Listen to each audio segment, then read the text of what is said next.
तो बहुत बहुत स्वागत है आप सभी का जो यहाँ पे बैठे हुए लोग हैं, और मनीष और सिल्फ आपका आज बेहद एक खास मौका है हमारे लिए। हम जिस मुहिम को चला रहे हैं, किताबों के साथ लोगों को जोड़ते आ रहे हैं पिछले 3 सालों से, तो उस कड़ी में हमने एक नई सीरीज की शुरुआत की है, बात किताबों की।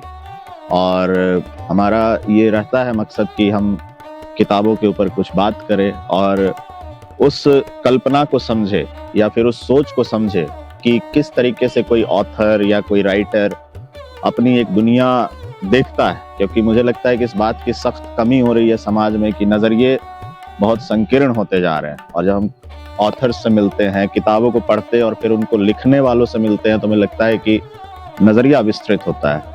और 3 किताबें आप लोगों ने, आई थिंक ये 3 किताबें, लिफाफा, लिफाफा मुबारक और मिट्टी और आसमान अभी नहीं पुरानी है। तो स्वागत है आप लोगों का मनीष और सिल्फ हमारी इस सीरीज में।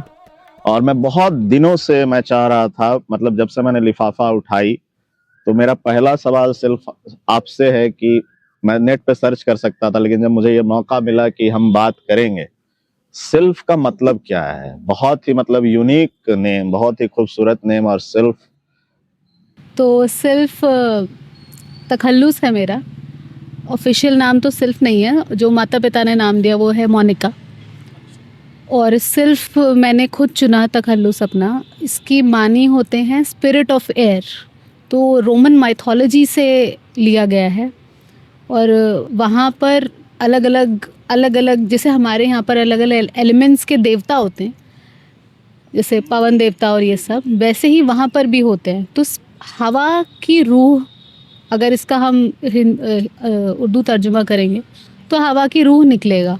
और मैंने जब चयन किया था, तो हालांकि मैं एस्ट्रोलॉजी और इन चीज़ों में ज़्यादा मानती नहीं हूँ, ज़्यादा का नहीं मानती हूँ, लेकिन कई दफ़ा ऐसे इत्तेफाक दिख जाता है।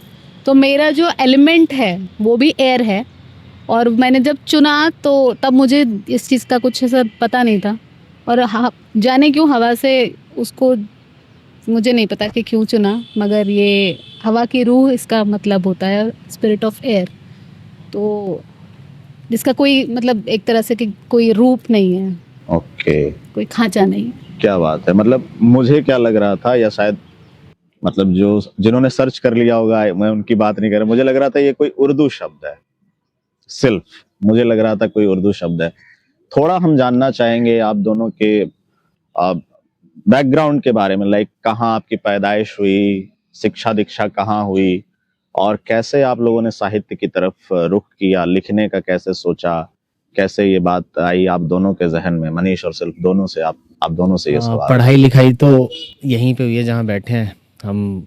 मतलब मेरी जो शुरुआती पढ़ाई है वो प्रतिभा विकास विद्यालय से हुई है, मेरे घर के पास है, यमुना विहार। और उसके बाद मैं दिल्ली यूनिवर्सिटी आ गया, तो मेरी बैचलर्स हुई खालसा कॉलेज से, फिर मास्टर्स हुई खालसा कॉलेज से। और फिर मैं मतलब मास्टर्स तक मुझे ये समझ आ गया था कि पीएचडी करके नौकरी तो इतनी आसानी से तो नहीं मिलेगी, क्योंकि हम सोर्स वाले लोग नहीं थे और नहीं हैं। मतलब हायर एजुकेशन में जितनी सोर्स लगती है वो अभी मुझे नहीं लगता कि कोई स्टूडेंट होगा जिससे छुपा होगा। तो मुझे इतना मालूम था कि सोर्स मेरे पास है नहीं, और प्रोफेसर्स के घर की सब्जी मैं ला नहीं पाऊँगा। तो मैंने सोचा कि कुछ ऐसी एक डिग्री ले लूँ जिससे मैं एग्ज़ाम में बैठ पाऊँ। तो फिर मास्टर्स के बाद मैंने बीएड करी, वो मेरी आईपी यूनिवर्सिटी से थी। बीएड के बाद मैं पीएचडी की तरफ गया, क्योंकि मेरा था कि मैं एक बार बीएड कर लूँगा तो हाँ मैं कॉम्पिटिशन्स में बैठ सकता हूँ जिनके एग्ज़ाम होते हैं टीचिंग लाइन के। उसके बाद फिर मैं, जब मेरी आईपी से बीएड हो गई, तब फिर मैं सेंट्रल यूनिवर्सिटी ऑफ जम्मू चला गया पीएचडी के लिए। और पीएचडी के लिए भी इसलिए गया कि मतलब मैं हमेशा सोसाइटी के लिए कुछ करना चाहता था, तो मुझे लगा कि ये एक बहुत अच्छा ज़रिया है। तो मैंने अपना टॉपिक इसलिए विकलांग विमर्श लिया, क्योंकि विकलांगों पे उतनी बातचीत अभी है नहीं। मतलब वो हाशिए के विमर्श वैसे ही हाशिए पर होते हैं, और वो हाशिए में भी हाशिए पर है विकलांग विमर्श। तो इसीलिए मैंने वहाँ पे एनरोल हो गया, और अब मेरा 6ठा साल है जमा हुई नहीं अभी पीएचडी, पर मेरी कोशिश है कि मैं इस साल जमा कर लूँ। और पीएचडी करते करते ही मैं DSSB का मैंने एग्ज़ाम दिया था, तो वो मेरा क्लियर हो गया। तो अभी मैं दिल्ली के एक सरकारी स्कूल में खजूरी खास में वो स्कूल है, उसमें मैं टीजीटी हिंदी हूँ, मतलब मैं हिंदी पढ़ाता हूँ। ओके। सिर्फ आप अपने बहुत छात्र छोटा जीवन सा वगैरह मेरा के बारे में। परिचय है। दिल्ली की पैदाइश है, दिल्ली की पढ़ाई है, पढ़ाई मेरी कॉमर्स में हुई है और मैंने केवल अपना बैचलर्स किया है, उसके आगे की पढ़ाई नहीं की क्योंकि बीकॉम ऑनर्स किया था और उसके बाद समझ नहीं आया कि कॉमर्स में आगे तो नहीं जा पाएंगे और फिर उसके बाद मैंने अपना ग्रेजुएशन के बाद नौकरी शुरू कर दी, बतौर मार्केटिंग की फील्ड में शुरू की और 6-7 साल वहाँ पढ़ाई की। तो ये तो एक मोटा मोटा है। और जो आपका दूसरा सवाल है कि साहित्य की तरफ रुचि कैसे हुई, तो मेरी साहित्यिक तालीम जो है वो फॉर्मल तरीके से नहीं हुई है, घर में जो हुई है वही हुई है। यानी कि मेरी मम्मी जो हैं वो एमए हिंदी हैं और उनको शौक़ रहा है ये किताबें पढ़ने का, उपन्यास पढ़ने का हिंदी में। और मेरे दादाजी इंग्लिश के उपन्यास पढ़ते थे, तो मैंने उनके पास तरह तरह की काफका की या मार्सेल प्राउस्ट की किताबें देखी थी, तो वो देख कर रुचि बढ़ती थी। तब तो छोटे थे तो समझ नहीं आता था। और पिताजी को शायरी का शौक़ रहा है, तो वो ग्रामोफोन पे अलग अलग किस्म की गज़लें सुनाते थे और हमें समझ नहीं आती थी, हमें लगता था यही है राइम्स, नर्सरी राइम्स यही होती हैं। तो नर्सरी राइम्स उस हिसाब से वैसी सुनी हमने, तो वही सुनते सुनते पढ़ते पढ़ते कभी उन्होंने कोई शेर किसी अखबार की कतरन पर लिख दिया, वो हमारे हाथ लग गई। बस ऐसे ही हमारी साहित्यिक तालीम हुई। तो साहित्य ऐसे नहीं पढ़ा मगर पढ़ते रहते। और मनीष, आप कैसे इस तरफ रुख किया दरअसल आपने? मैंने मास्टर्स में तो किताबें पढ़ी ही थी, मतलब मैं तो हिंदी सरवाइव करने के लिए पढ़ रहा था। और फिर मतलब पहले बचपन से ही पढ़ रहा था, पर फिर जब कोविड का टाइम आया, मतलब मैं सिर्फ पढ़ रहा था, लिख नहीं रहा था कुछ भी, मैं सिर्फ पढ़ता था। मतलब लिखने से पहले मैंने ठीक ठाक किताबें पढ़ ली थी। तो फिर जब कोविड का टाइम आया तो ऐसा हुआ कि बहुत सारा रियलाइजेशन हुआ उस वक्त कि जितने दोस्त हम समझते हैं उतने हैं नहीं, और बहुत डिप्रेसिंग सा टाइम था वो। तो मेरे पास कुछ था नहीं किसी से बात करने को, और या फिर जिनसे बात की जा सकती थी वो लोग मौजूद नहीं थे। तो बड़ा डिप्रेसिंग से माहौल में मैंने सोचा कि मैं शायद लिख सकता हूँ। तो फिर मैंने वही चीज़ें लिखनी शुरू करी, और लिखनी शुरू करी तो हर कोई सोशल मीडिया पे टाइम दे रहा था उस वक्त। मैंने सोशल मीडिया पे डालनी शुरू करी। मतलब आप कहीं से तो वैलिडेशन चाहते ही हैं, आप कुछ भी लिख रहे हैं तो अगर आप वैलिडेशन नहीं चाहेंगे तो आप डायरी में लिखेंगे, और वो डायरी हमेशा बंद रहेगी, कभी बाहर नहीं आएगी। जो लोग कहते हैं कि हम छपने के लिए नहीं लिख रहे हैं, वो झूठ बोल रहे हैं, क्योंकि ये अगर आप ऐसा होता तो आप डायरी में लिख के कहीं बंद रखते हो उसे। हर कोई वैलिडेशन चाहता है। तो मैंने सोशल मीडिया पे पोस्ट करना शुरू किया, और पोस्ट करने के पीछे एक ये भी था कि मतलब आप अपने दुख का भी वैलिडेशन चाहते हैं, तो वो एक वैलिडेशन ढूंढ रहा था मैं उस वक्त। तो मैंने पोस्ट कर, लोगों को पसंद आया, क्योंकि हर कोई दुख से गुजर रहा था उस वक्त, और अभी भी गुजर ही रहे हैं सब।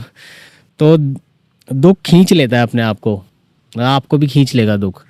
मतलब एक बहुत बड़ी संख्या है जो दुख से ज़्यादा अट्रैक्ट होती है। तो बहुत सारे लोगों ने पढ़ा, उन्हें पसंद आया। तो वहाँ से मैं कह सकता हूँ कि हाँ, मैं कोविड का दिया हुआ एक खराब लेखक हूँ। आपकी बात से मुझे प्रेमचंद की एक लाइन याद आ रही है। उन्होंने कहीं लिखा था कि अगर मृत्यु को जितने आमंत्रण मिलते हैं, अगर वो सारे आमंत्रण स्वीकार कर ले तो शायद दुनिया खाली हो जाए। मतलब जो आप कह रहे हैं ना कि जो दुख अपने तरफ खींचता है, बहुत खिंचाव है उसमें, और हर तरीके से खिंचाव है उसमें, खूबसूरती भी है, ट्रेजेडी बहुत कभी कभी लोगों को अट्रैक्टिव भी लगती है। गाने अगर आप सुनेंगे तो वो दर्द भरे गीत मतलब बहुत फेमस है। और आपकी मैं चीजें पढ़ रहा था, उससे पहले मैं एक नॉस्टैल्जिक मोमेंट हुआ था मेरे लाइफ में कुछ महीने पहले। मैं ऐसे ही मतलब यहाँ पे मेरी बहन का एक फ्लैट है, और करीबन 20 साल पुराना फ्लैट है। तो मैं उसमें जब दिल्ली आता हूँ तो उसमें रहता हूँ। तो 20 साल पुराने फ्लैट में बहुत सारी चीजें होंगी, जो जैसे आप अपने पापा की वो सीडीज, विनाइल सीडीज के बारे में बात कर रही थी, मैं ऐसे ही कुछ दराज से कुछ निकाल रहा था, उससे मुझे ये मिला। मिला, हाँ। क्या है ये, आप लोग बताओ। लिफाफा। और उस समय आपकी किताब के बारे में मैं नहीं जान रहा था, और इस लिफाफे के अंदर एक चिट्ठी थी, और इस चिट्ठी का डेट है, रिटर्न डेट है 1994 की ये चिट्ठी है। अच्छा, आप में से कितने लोग ये पत्र जान रहे हैं? ये तो लिफाफा है। इसको जब मैंने अपने जैसे अनुराग, प्रतीक और ये जनरेशन जो है उससे पूछा कि आप क्या ये जान रहे हैं, आप देख सकते हो, आप भी देख सकते हो, बने सिर्फ हाँ बिल्कुल। अंतर्देशीय पत्र बोलते हैं इसे। और इनलैंड पहले लेटर होता लोग है ना बचा ये। बचा के लिखा करते थे, इनलैंड लेटर। इनलैंड लेटर यार हम इसको ना स्कूल थोड़ा में सा लिखना है, तो इसमें मेरी चाची ने भी थोड़ा सा, चाचा ने खत लिखा था मेरी बहन को, और फिर उन्होंने चाची को थोड़ा सा हिस्सा पीछे का दिया है कि चलो तुम भी थोड़ा उसका हाल चाल जान लो। तो बड़ा नॉस्टैल्जिक सा मोमेंट लगा मुझे। और उसमें एक छोटा सा, ये देखिए प्यारा सा ये greeting card, best of luck in your exams. मतलब मेरी बड़ी बहन को ये चिट्ठी लिखी गई थी, और 1994 की चिट्ठी है, तो कितना वो मेरे लिए इमोशनल मोमेंट होगा। और आज मैं बैठा हुआ हूँ उस किताब के ऊपर बात करने के लिए, मतलब जिसका नाम ही लिफाफा है। तो लिफाफे में कैसे आपके इमोशंस कैद हो सकते हैं, कैद मतलब इन अ गुड वे, मतलब कैसे आप लिफाफों में समेट सकते हैं, इस बात को मतलब इन्होंने प्रूफ किया, मनीष और सिल्फ ने। मुझे लगता है कि चिट्ठियों का क्या इंपॉर्टेंस है लाइफ में, ये आपकी किताब पढ़ करके समझ में आता है। और एक बात मैं कन्फेस करना चाहूंगा, मनीष और सिल्फ से मैंने कन्फेस कर लिया है आपके सामने कि लिफाफा मेरे पास किताब आई थी, मैंने कुछ एक जो इनकी रिटर्न जो चीजें थी, चिट्ठियां मैंने पढ़ी, मैं रिलेट नहीं कर पाया, तो मैंने सोचा कि इस किताब को नहीं पढ़ रहा हूँ। फिर मेरे पास जब ऑफर आया कि आप इंटरव्यू ले मनीष सिल्फ का, मेरे पास किताब आई, मैं सिर्फ भूमिका पे ही अटक गया। अटकने का मतलब खो गया एक तरीके से। और लिटरेचर पढ़ने के नाते मैं अक्षरशः सत्य बोल रहा हूँ, मनीष सिल्फ को खुश करने के लिए बात नहीं बोल रहा। आप ये चिट्ठी, आप अगर इनलाइन लेटर पढ़ के नहीं, मतलब इसको थोड़ा फील, टच एंड फील वाला वो लेना चाहते हैं, अंतर्देशीय पत्र जरूर देखिएगा आप लोग, कि शायद अब ये रेयरिटी हो चुकी है, एंटीक, अब तो मिलना बहुत मिलता होगा, लेकिन शायद लोग वो नहीं करते होंगे। तो लिफाफा जब मैं पढ़ रहा था, तो भूमिका ही जब मैंने पढ़ी मनीष और सिल्फ की अलग अलग, तो भूमिका ने ही बांध लिया मुझे, मैं खो सा गया उसमें।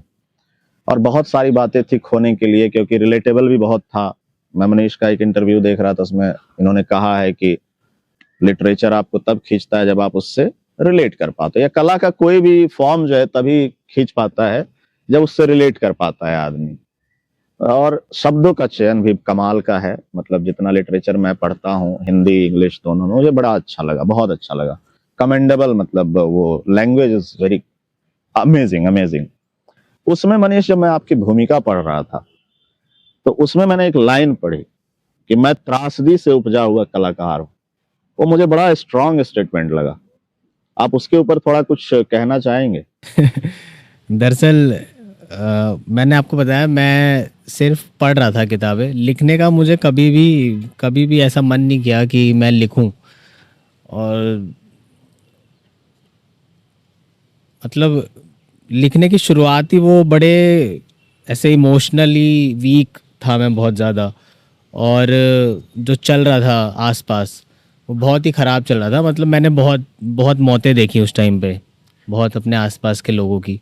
आसपास से कहने का मतलब है कि मेरे रिलेशन में मैंने बहुत सारी मौतें देखी। जी, कोविड के वक्त की बात बता रहा हूँ। आप ये सोचिए कि मुझे नहीं लगता कि यहाँ पे जितने भी लोग बैठे हैं, वो उनसे मैं अगर पूछूं कि क्या आप चाहेंगे कि कोई मर जाए आपके सामने, तो आप सब कहेंगे नहीं, कोई नहीं चाहेगा। लेकिन उस वक्त मतलब कोविड में आप लोग पता नहीं कहाँ थे, पर कोविड का टाइम ऐसा था कि आप अपने मरीज़ को लेके दौड़ रहे हैं और लोग कह रहे हैं कि आपके पास बेड, हमारे पास बेड नहीं है। तब एक कवि हृदय या जो भी मानवीय संवेदनाओं से भरपूर आदमी है, उसके दिमाग में भी ये चलता है कि यार बेड खाली नहीं है, अभी बेड खाली नहीं है, लेकिन कोई मरेगा तो बेड खाली हो जाएगा। तो ऐसी बहुत सारी सिचुएशंस आई। और फिर पर्सनली भी मैं बहुत ज़्यादा, मतलब पर्सनल लाइफ में बहुत ज़्यादा मुझे ऐसा लगता है कि बहुत सारी चीज़ें मैंने देख ली कम उम्र में। अब वो सबका अलग अलग हो सकता है, मुझे लगता है कि मैंने जितना देखा वो ज़्यादा देख लिया अपनी उम्र के हिसाब से। और फिर जब मैं पीएचडी में गया तो पीएचडी में मेरे साथ कोई बहुत अच्छा सलूक नहीं हुआ, क्योंकि जब मैं मास्टर मतलब बीएड के बाद यहाँ पे मैं इंटरव्यू देने आया तो मैंने ठीक ठाक किताबें पढ़ ली थी, मतलब अपने टॉपिक से रिलेटेड जितनी भी किताबें होती हैं सब पढ़ ली थी। और इंटरव्यू देने आया तो मुझे एक प्रोफेसर ने बोला था कि आपका जब भी इंटरव्यू हो तो आप बताइएगा, हम आपका करवा देंगे। और उस टाइम पे बहुत बहुत ही ज़्यादा जोश हुआ करता था, तो मैंने सोचा कि यार मैं क्यों किसी से सोर्स लगवाऊँ, मैंने अपने सब्जेक्ट की पढ़ाई की है, मैंने किताबें पढ़ी है, मेरे पास टॉपिक तैयार है, मैं क्यों किसी से सोर्स लगवाऊँगा। तो मैं चला गया और मैं इंटरव्यू की सीट पे बैठा हूँ। उन्होंने मेरा नाम पूछा कि आपका नाम क्या है, मैंने नाम बताया। उन्होंने मेरा टॉपिक पूछा और उन्होंने मुझसे कोई सवाल नहीं किया। उन्होंने कहा ठीक है अब आप जा सकते हैं। तो मुझे समझ नहीं आया कि ये क्या हुआ मेरे साथ। तो इवन एक बार मैंने उनसे फिर से पूछा, मैंने कहा कि सर आप कोई और सवाल पूछना चाहेंगे इस टॉपिक से रिलेटेड कुछ। उन्होंने कहा नहीं, आपने टॉपिक बताया, हम इस पर सोचते हैं। और मैं मतलब बहुत दिनों से इंतज़ार कर रहा था कि डीयू का इंटरव्यू कब होगा, और मेरे ख्याल से 30 या 40 सेकंड में मेरा इंटरव्यू ख़त्म हो गया। उसके बाद फिर मैंने जेएनयू का दिया, जेएनयू में भी कुछ ऐसे ही हुआ थोड़ा बहुत। और मैंने गुजरात का दिया, रांची का दिया, हरियाणा का दिया, राजस्थान का दिया। तो हर जगह से ऐसे सब मतलब इंटरव्यू मेरे अच्छे हुए, उन्होंने जो सवाल पूछे उनके मैंने जवाब भी दिए, तो इंटरव्यू अच्छे हुए, पर कहीं भी सिलेक्शन नहीं हुआ। फिर 3 जगह हुआ, गुजरात में, झारखंड में और जम्मू में। तो फिर मैंने जम्मू तय किया क्योंकि मुझे कश्मीर पे काम करना था, मैं कश्मीर को थोड़ा समझना चाहता था और मुझे लगा कि जम्मू बहुत बेहतर जगह है उस चीज़ के लिए। तो फिर जब मैं जम्मू गया तो वहाँ पर मेरे टॉपिक को लेकर बहुत बहुत खींचतान हुई, क्योंकि 2014 में माननीय प्रधानमंत्री जी ने मंच से ये बात बोली थी कि हमारे जितने भी विकलांग भाई हैं वो सभी दिव्यांग हैं। और उन्होंने तो बोल दिया, देखिए प्रधानमंत्री जी कोई भाषा वैज्ञानिक नहीं है, हर एक शब्द की एक भाषागत अस्मिता होती है, कोई भी शब्द अचानक से पॉपअप नहीं होता है, वो बहुत सालों का दंश लेके जी रहा होता है या बहुत सालों से फलता फूलता वो शब्द, तब एक शब्द इस दुनिया में आता है, तब उसके मायने बनते हैं। उन्होंने मन से एक बात बोल दी कि हमारे जितने भी विकलांग साथी हैं वो दिव्यांग हैं, और जितनी भी सरकारी कमेटियां थी वो हरकत में आ गई। उन्होंने एक राजपत्र निकाला कि आज से जहाँ भी विकलांग शब्द का इस्तेमाल हो रहा है वहाँ पे दिव्यांग शब्द का इस्तेमाल होगा। लेकिन एक शोधार्थी जो एक पीएचडी स्कॉलर है वो राजपत्र ढोने के लिए नहीं बना है, उसको कुछ नया देना है। तो मैंने बहुत लोगों से भी बातचीत करी और अपना भी मंथन किया। तो विकलांग शब्द दिव्यांग का पर्याय नहीं हो सकता कभी भी, क्योंकि जैसे ही आप विकलांग को दिव्यांग बोलेंगे एक विमर्श खत्म हो जाएगा, क्योंकि दिव्यांग शब्द एक पॉजिटिविटी है।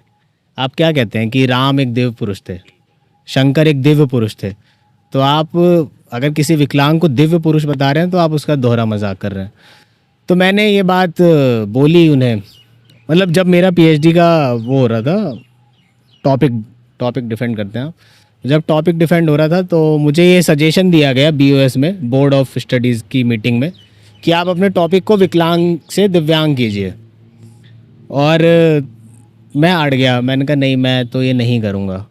तो फिर मुझे बहुत अच्छा ट्रीट नहीं किया गया विश्वविद्यालय में, हमें मंच से फ्रॉड शोधार्थी कहा गया और भी बहुत सारी चीज़ें, हमारी स्कॉलरशिप रोकने की बात की गई, मुझे सामने से बोला गया कि आपकी पीएचडी रोक दी जाएगी, आपको कहीं एडमिशन नहीं मिलेगा, मैं भी देखता हूँ। तो हमारे एचओडी साहब ने बोला था उस वक्त, जो एचओडी थे। तो बड़ा ख़राब, मतलब एक जीवन में बड़ा बहुत सारी चीज़ें ऐसे मिक्स हो रखी थी।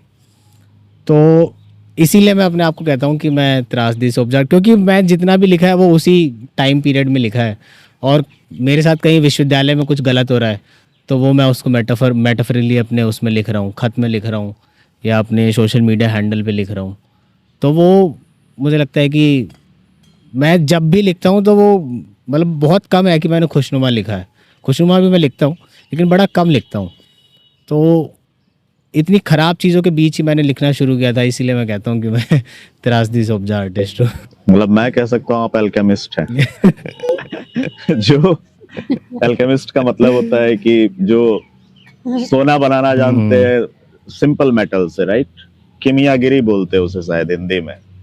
और आपकी बात, जब ये बात आप कह रहे थे मनीष, तो मैं बहुत कुछ रिलेट कर पा रहा था। और मुझे एक केबीसी का एपिसोड याद आता है जहाँ पे एक माँ आई थी अपने बच्चे को लेकर के, और उनका बच्चा जो था वो विकलांग था।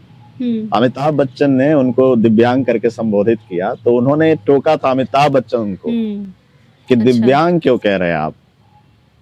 तो फिर उन्होंने बोला स्पेशली एबल्ड, जो उसको भी कहते हैं। अरे नहीं सर, इसे नॉर्मल ही आप बच्चा ही बोलो तो क्या इस दिक्कत है? जहां तक आप ट्रेजेडी और उसकी बात कर रहे हैं, जैसे आपका विरोध हुआ, तो मुझे शायद फ्रैंक ज़प्पा नाम के एक आर्टिस्ट है, उनका कोट मैंने पढ़ा था, without deviation from norms there is no progress possible. वैसा तो मुझे लग रहा है आप सही रास्ते पे हैं। अच्छा, मैं एक चीज और पूछना चाहूंगा कि दोनों से सवाल है, लिटरेचर लिखने के अलावा या फिर जो खतों का सिलसिला आपके बीच में शुरू हुआ उसके अलावा और क्या? क्योंकि वो सच में बहुत ही भयानक समय था।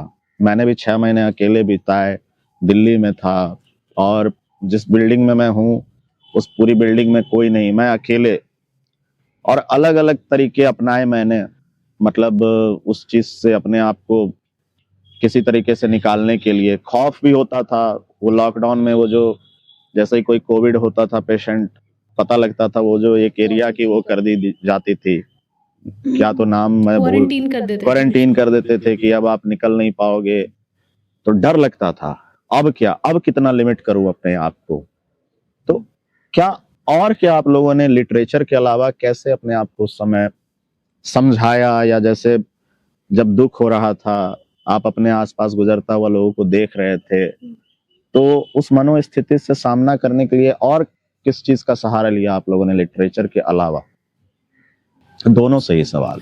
लिटरेचर से मुझे लगता है प्रेम बहुत जुड़ा हुआ है, और जब हम खत लिख रहे थे तो कहीं ना कहीं इस आस में भी थे कि ये दुनिया शायद बच जाएगी और हम जो भी हमारे मनपसंद काम है वो हम कर पाएंगे वापस से। और जब खत लिख रहा था मैं, तो मैं उसको सिर्फ पोस्ट कर सकता था, बहुत सारी चीज़ें सिर्फ सोशल मीडिया पे पोस्ट कर सकता था, पर मैंने सिर्फ एक ही लड़की को खत लिखना चुना। तो मुझे लगता है कि अगर मैं ऐसा मंथन करूं तो मुझे लगता है कि मैं बहुत ज़्यादा ईगर था इस बात को लेकर कि ये दुनिया शायद प्रेम से बच जाए। तो आप प्रेम ढूंढते हैं, कई बार आप ढूंढते हैं, कई बार आपसे टकराएगा, कई बार आप ढूंढते भी हैं। तो उस वक्त मुझसे टकरा भी चुका था और मैं ढूंढ भी रहा था। तो ये एक चीज़ है उस टाइम के दौरान कि खत कोविड के दौरान कि खत लिखते वक्त दोनों ही चीज़ें चल रही थी। और मतलब प्रेम में बहुत मजबूत हुआ मैं उस टाइम, मतलब प्रेम में मेरा विश्वास बहुत बहुत ज़्यादा मजबूत हुआ। मुझे लगा कि इस एक चीज़ से आप किसी भी रास्ते से निकल सकते हैं, कोई भी नया रास्ता बना सकते हैं।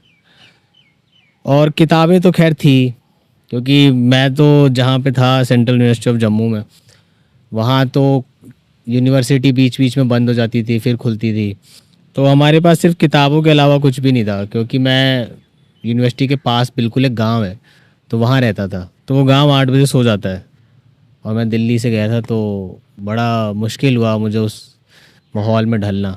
लेकिन वही है कि हमारे पास किताबें थी, वहाँ पे नेटवर्क भी कोई खासा वो था नहीं, तो कि ऐसा है कि हम फ़ोन चला रहे हैं या मूवीज़ देख रहे हैं। तो किताबों ने बहुत साथ दिया, और किताबों में बहुत बहुत मतलब ऐसे बहुत सारे लोगों को उस वक्त मैंने पढ़ा जो बड़े ख़राब टाइम से निकल कर बहुत आगे गए। मैं स्वदेश दीपक को बार बार पढ़ा उस दौरान, मैंने मंटो को दोबारा पढ़ा और कमलेश्वर को पढ़ा। तो किताबें और प्रेम, मुझे लगता है ये दो चीज़ें साथ साथ चल रही थी उस दौरान। अच्छा स्वदेश, क्योंकि मैं एक सवाल मेरा ये था भी, ऐसे सिर्फ आप पहले आप बता दें कि आपने उस दौर में, कोविड का जो दौर था उसमें, अपार्ट फ्रॉम मतलब राइटिंग, मतलब जो आप एक दूसरे को लिख रहे थे, जैसे इन्होंने बताया प्रेम का संबल मिला, सहारा मिला, उसके अलावा आपने उस समय कैसे अपने आप को संभाला? जो ट्रैजिक मोमेंट्स होते थे इर्द गिर्द, अफवाहें उड़ती थी, बहुत सारी चीजें जो ट्रबल करती थी, आंकड़े, लोग, मतलब आप जैसे बता रहे थे कितना सैड है ये कि कोई मरेगा तो सीट खाली हो, और हम लोग आंकड़े देख रहे होते थे कि किस कंट्री में कितनी मौतें आज मतलब हमारे लिए स्कोर हो गया था। वो कोई एक वेबसाइट थी जिसपे अपडेट हर होता था कंट्री में कितनी मौतें हो रही हैं उसका अपडेट मिलता था। तो कितनी ट्रैजिक चीज है ये कि लोग उसको अटेंटिव होकर शेयर मार्केट और क्रिकेट के स्कोर की तरह देख रहे होते थे। तो आहत तो मैं भी होता था, अपने अपने तरीके थे। तो उस सिचुएशन में आपने कैसे अपने आप को संभाला? क्या लोगों का और सिर्फ मनीष के पास तो चलिए उन्होंने कहा प्रेम इनके जीवन में उतरा, साहित्य उतरा, आपने कैसे उस समय अपने आप को संभाला? अ, अब जब मैं सोचती हूँ तो मुझे लगता है कि मैं कोविड के दौर में ज़्यादा लड़खड़ाई नहीं थी। मैंने मेरे घर में मुझे आखिर में कोविड हुआ, दूसरी लहर जब थी तब मुझे कोविड हुआ, जब सिलेंडर नहीं मिल रहे थे। और उस वक्त में मैंने अपने घर के करीबी 2 लोगों को खो दिया।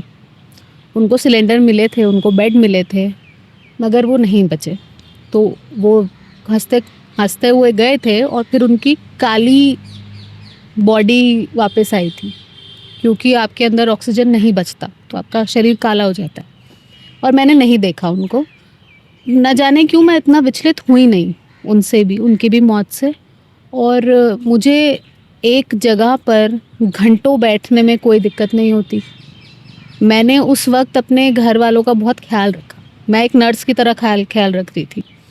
तो मेरी छोटी बहन का ऑपरेशन हुआ था और वो ज़्यादा बीमार थी, वो काफ़ी कमज़ोर थी, और फिर उसके बाद उसको कोविड हुआ तो वो काफ़ी कमज़ोर हो चुकी थी। उसका ऐसा था कि ऑक्सीजन लेवल काफ़ी कम आ चुका है, मतलब थोड़ा बहुत ऐसा हुआ था कि हाँ ये शायद इसको हॉस्पिटल ले जाना पड़ेगा। और जब दिमाग में आया कि हॉस्पिटल ले जाना पड़ेगा तो मुझे लगा कि शायद वापस नहीं आएगी।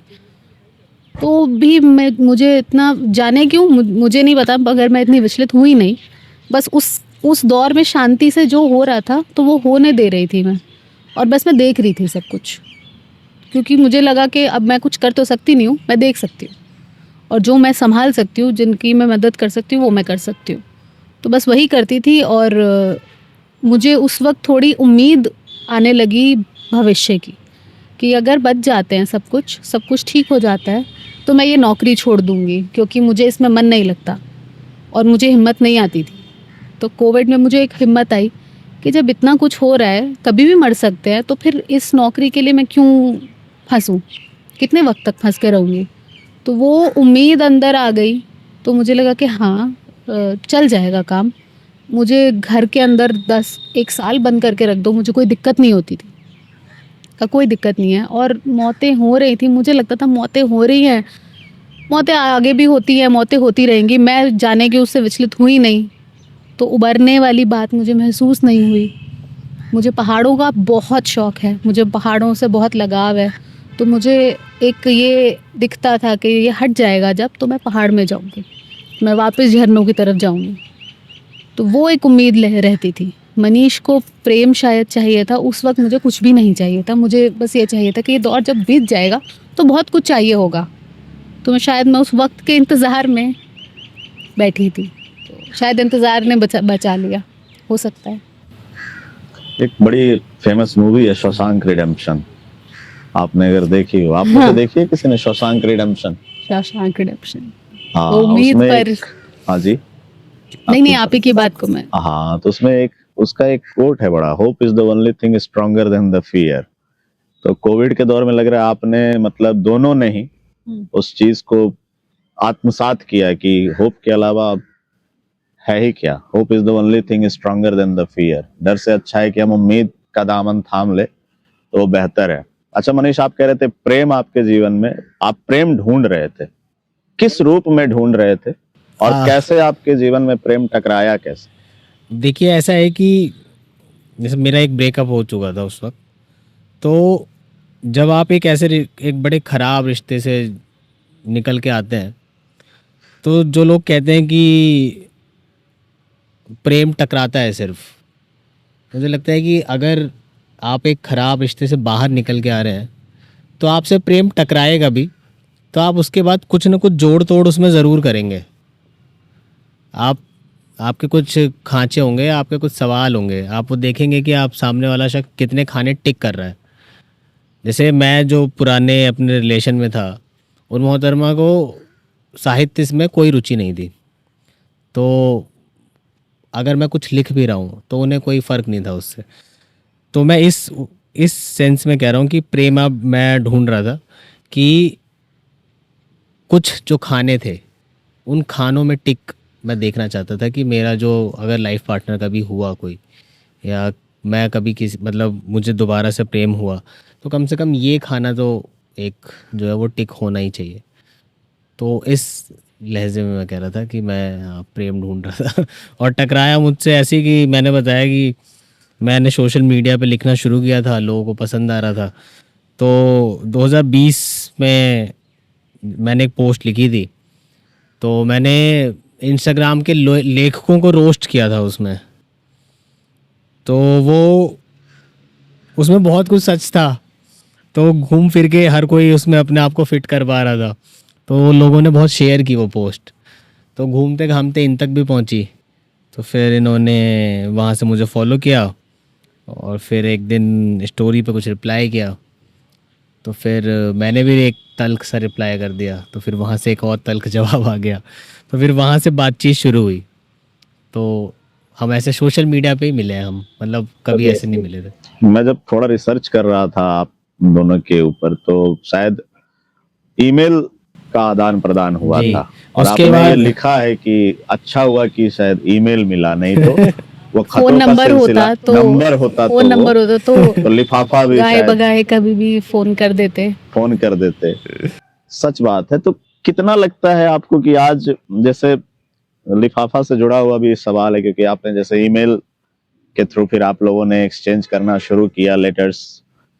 आजकल तो लोग मतलब पढ़ने से ही बहुत मतलब ये सब कैंपेन्स तो बहुत ही अनोखे कैंपेन्स हैं जो पढ़ने से लोगों को जोड़ रहे हैं, या फिर ये इंटरव्यू का मामला जो आप लोग एक ऑथर की साइकोलॉजी, क्यों लिखना, कितनी खूबसूरत बात है कि लिखना किसी को किसी ट्रेजेडी से कैसे निकाल सकता है बाहर, इसके ऊपर मैं बात करूंगा। लेकिन क्या लगता है कि आज क्या सच में रिश्तों की गहराई मतलब ये खोखली हो रही है चीजें, फोन मतलब जो हमारी जो इंस्टेंट कनेक्टिविटी वाली चीजें हैं, या फिर क्या लगता है कि पढ़ना जैसे मनीष के जो लिख रहे थे शायद उसमें असर इतना था, जैसे आप बता रहे हैं कि ट्रेजेडी से निकला हुआ इंसान बेशक इस चीज को समझ रहे थे, अनुभूत कर रहे थे संवेदनशील होने के नाते, जब आपको भेज रहे थे चीजें तो आप उनसे मतलब इनके व्यक्तित्व से, इनकी आत्मा से आप रूबरू हो पा रहे थे। आपको लगता है क्या कि इस माध्यम को हमें और थोड़ा सशक्त करने की जरूरत है, जो लिखने की जो, क्योंकि पत्र लेखन तो आजकल तो खैर बिल्कुल एक विलुप्त हो गया। तो क्या लगता है कि रिश्ते मतलब छिछले हो रहे हैं, या फिर जो सोशल मीडिया, ये जो फोन, हमारे जो एप्स आ रहे हैं, जो डेटिंग एप्स, ये सब चीजें, तो हमें लगता है, आपको लगता है कि हमें किस तरह से आप देखते हैं रिश्तों का ताना बाना और ये जो अभी चल रहा है इंस्टेंट कम्युनिकेशन का जो? दरअसल लोग अभी के टाइम में जो युवा वर्ग है वो इमोशंस को ठहरने नहीं देता, और इसमें एक बड़ा रोल हमारी सोशल मीडिया का भी है। हम फ़ोन खोल के बैठे हैं, अचानक से हमारे पास न्यूज़ आई कि हैदराबाद में एक प्लेन क्रैश हो गया है। आप उस खबर के आप शोक प्रकट करते हैं कि यार ये नहीं होना चाहिए था, सरकार का फेलियर है, और जो लोग चले गए उनके परिवार वालों का क्या होगा। वो आपको रील के थ्रू वो जानकारी मिली है। आप अगली रील स्क्रॉल करेंगे और आपको पुनीत सुपरस्टार कहीं पे लौटते हुए मिल जाएंगे, और आपका जो इमोशन है वो एकदम से शिफ्ट हो जाएगा। तो दरअसल एक टीनेज जब प्रेम जैसी चीज़ को समझने की जब उसकी उम्र होती है, या वो प्रेम से टकराता है और वो समझने की कोशिश करता है, तो उस वक्त बहुत प्रेम से मिलते जुलते बहुत सारे शब्द हैं जो एक जैसे हैं और गडमड है। मतलब वो आप उनकी शायद व्याख्या नहीं कर सकते। जैसे अट्रैक्शन एक शब्द है, अफेक्शन एक शब्द है, चाहत और ज़रूरत दो शब्द ऐसे हैं जो आपस में बहुत गडमड है। आपको किसी चीज़ की ज़रूरत है या आपको किसी चीज़ की चाहत है, ये दो चीज़ें हैं। तो ये बड़े गड़बड़ है, और ये तभी आप पर खुलेंगे जब आप इनको थोड़ा ठहरने का वक्त देंगे, इन इमोशंस को। जब आप सामने वाले शख्स के साथ भी थोड़ा ठहरेंगे। अगर आप बहुत जल्दबाजी में हैं, आप सब चीज़ें बहुत जल्दबाजी में एक्सप्लोर कर लेना चाहते हैं, तो वो बड़ा घातक मुझे लगता है, बहुत प्रेम के लिहाज से बड़ा घातक सिद्ध होता है। और प्रेम ऐसी चीज़ है कि आप, और रिलेशन ऐसी चीज़ है कि अगर आपका एक बैड एक्सपीरियंस है तो वो ताउम्र चलता है। फिर आपको उबारने के लिए एक बहुत बहुत स्ट्रॉन्ग रिलेशन चाहिए। उस रिलेशन से उबारने के लिए आपको अगला रिलेशन बहुत स्ट्रॉन्ग चाहिए। अगर वो उतना स्ट्रॉन्ग नहीं हुआ तो शायद आप एक की जगह आपके पास दो खराब रिलेशन आ जाएं, और वो उन खराब रिलेशंस को लेके चलना बड़ा बड़ा मुश्किल काम है। टॉक्सिक भी हो बहुत जाता है। बहुत ज़्यादा टॉक्सिक हो जाता है। और जो अगर आप किसी खराब रिलेशन से बाहर निकल रहे हैं तो अपने आप को थोड़ा वक्त दें, थोड़ा और ठहरें, जल्दबाजी ना करें। लोग बहुत, मतलब हुकअप कल्चर यही है ना कि आप बहुत जल्दी जल्दी पार्टनर स्विच करते हैं। तो वो जब आप पार्टनर स्विच कर रहे हैं तो आप कनेक्ट नहीं हो पा रहे हैं उनसे, आप सिर्फ फिजिकली कनेक्ट हो रहे हैं, आप इमोशनली आपका कोई बॉन्ड है नहीं। तो मुझे लगता है कि इमोशंस का ना ठहरना बड़ा बड़ा मसला है इस पीढ़ी के साथ। और शायद इस पीढ़ी के साथ क्या, हर पीढ़ी के साथ होता होगा, पर अभी मुझे लगता है कि थोड़ा ज़्यादा हमें दिखता है। मतलब शायद पहले इतना, जैसे आपने बताया डेटिंग कल्चर, ऐप्स नहीं होती थी, और मतलब अब इतनी सारी ऐप्स हैं और उनके इतने सारे यूज़र्स हैं, इसका मतलब, और वो साफ उस पे, जैसे बहुत सारी ऐप्स हैं, जैसे बम्बल है, बम्बल पे लोग ज़्यादा, मतलब मेरा एक दोस्त है वो बता रहा था मुझे कि मैं टिंडर की जगह बम्बल इसलिए यूज़ करता हूँ क्योंकि बम्बल पे जो मैच आ रहे हैं वो सिर्फ फिजिकल नीड के लिए आ रहे हैं। टिंडर में फिर भी लोग शायद थोड़ा इमोशनली सपोर्ट ढूंढते हैं, पर बम्बल की उसकी ये, उसने अपने हिसाब से बताया मुझे कि बम्बल पे मेरे साथ जो मैच आते हैं सारे फिजिकली नीड वाले आते हैं, और ठीक है, मेरे उसके लिए ठीक है। तो ये बड़ा, मतलब एक तरीके से ये ठीक भी है कि लोग अपनी ज़रूरतें पहचान रहे हैं। मतलब सेक्स के मामले में बहुत ज़्यादा ओपन हो गई है ये जनरेशन, नई जनरेशन बहुत ज़्यादा ओपन है, पर सेक्स कभी भी प्रेम का पर्याय रहा नहीं है। तो यही बातें हैं कि मुझे लगता है कि इमोशंस को थोड़ा अगर ठहरने देंगे तो, मतलब मुझे लगता है कि जरूरत चाहत पे ज्यादा हावी हो रही है आजकल। और सिर्फ आपका क्या नजरिया है इस, क्या लेखन, जैसे पत्र लेखन, क्या नई जनरेशन को ट्राई करना चाहिए? जैसे इमोशन के ठहराव की बात, ये बहुत अच्छा आपने एक पॉइंट, मुझे लगता है जब आप हम, ये ऐसे समझें कि जैसे हम दोनों बैठे हैं तो ऐसा नहीं है कि सिर्फ प्रेम है और हम शादीशुदा कपल हैं और बहुत खुश हैं। बहुत कई बार बहुत तीखी बहस होती है, बहुत बहुत छोटी बात पे बहुत बड़ा आर्गुमेंट भी हो जाता है। तो उस वक्त अगर आप आर्गुमेंट करते रहेंगे तो बात आगे तक चलती जाएगी चलती जाएगी। आप छोड़ दें उस बात को। अगर आपका आर्गुमेंट हो रहा है तो हम दोनों कई बार छोड़ देते हैं, ये नीचे वाले कमरे में, मैं ऊपर वाले कमरे में हूँ, तो अगर वहाँ से बैठ के हम खत लिखते हैं तो वो बड़ा, मुझे लगता है कि बहुत स्ट्रॉन्ग फीलिंग होती है और बहुत स्ट्रॉन्ग टच होता है उसमें। अच्छा, ये आप लोग का मतलब है, ये रेगुलर प्रैक्टिस में है? नहीं रेगुलर, आप रेगुलर लड़ाई हो नहीं रही है। नहीं मतलब जो खत लिखने वाला जो रेगुलर प्रैक्टिस में नहीं है। नहीं मतलब ये खत लिखने का जो, मैंने इसके बारे में पूछा जी, कि ये हम करते हैं घर में रहते हुए एक दूसरे जी, को, जी। मतलब आप, वाह दरअसल लिफाफा मुबारक में ऐसे ही हुआ क्या था। बात है, बहुत बढ़िया बात। जो दूसरी Amazing. किताब है लिफाफा मुबारक, उसमें शादी के बाद के ही खत हैं। वो तो सारे ऐसे ही लिखे गए हैं कि मतलब नीचे हमने से ऐसा ऊपर। ऐसा सामने बैठकर भी मैंने तो कई दफा खत लिखा है, क्योंकि वाह। बोलने का मन नहीं कर रहा है लेकिन बात करनी है मुझको, और मुझे पता है कि मुझे अभी जो बात करनी है उसका अभी सब जवाब भी नहीं चाहिए, मुझे बस बात करनी है।